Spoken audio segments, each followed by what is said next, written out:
Good day, all. I am Shauna Baldio, and the argumentative topic I will be presenting on is organization should place more emphasis on positive motivation techniques rather than punishment as a form of motivation in an organization.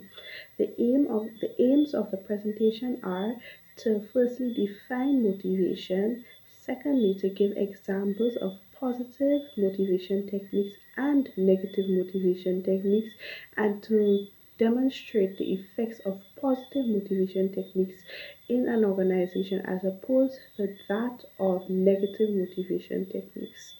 Now, the topic of motivation is increasingly becoming more important in management discussion.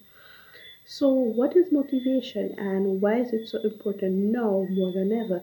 Well, according to Ramdani and Martinez, work motivation is a condition or an energy that fuels employees to achieve organizational goals of a company. In essence, it is what drives an individual to do something. Further, according to Munir Lordi and Khan, nowadays human asset is considered to be the most important asset of any organization, and as such, effective and efficient results depends on motivating our human resource assets.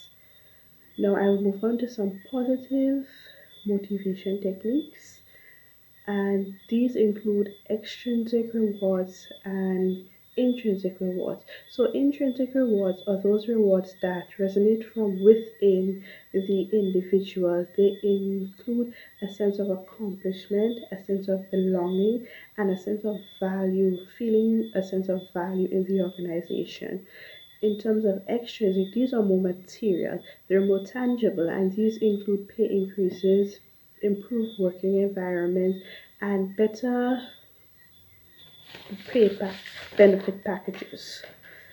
Some examples of negative motivation techniques. These include talking down to employees when issues arise in terms of their performance. So managers may use belittling language or threatening language.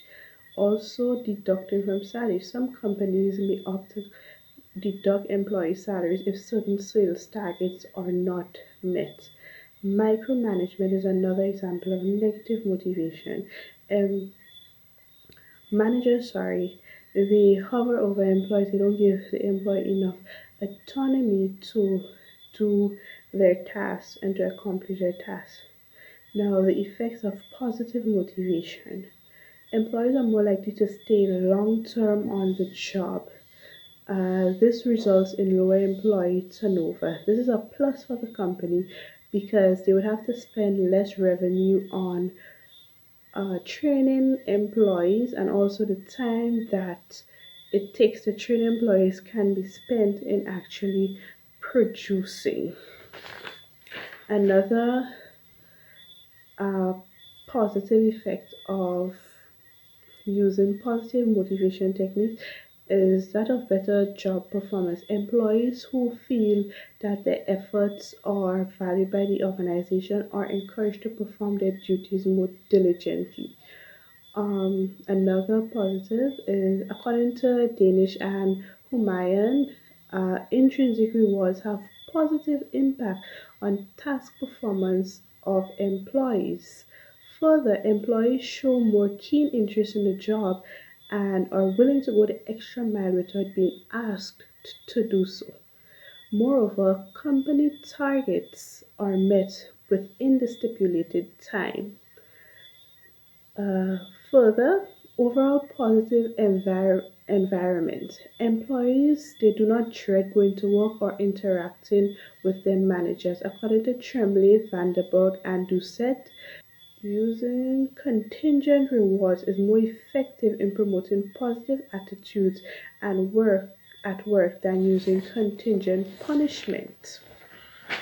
So the effects of negative motivation techniques, these include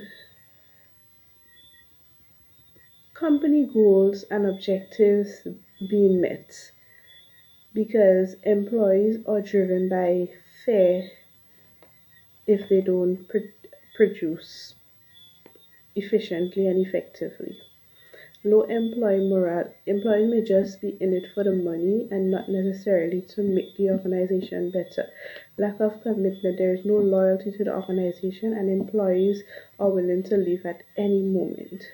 So, to conclude, while positive motivation techniques may yield the same result as that of negative motivation techniques, positive motivation techniques yield better and longer lasting results than that of the negative techniques.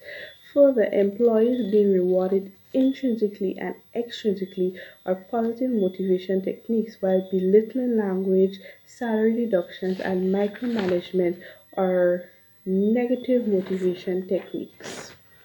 As a result, it can be concluded that while positive and negative motivation techniques may yield the same results, positive motivation techniques applied would benefit the organization greater. Thank you for your time and thank you for listening.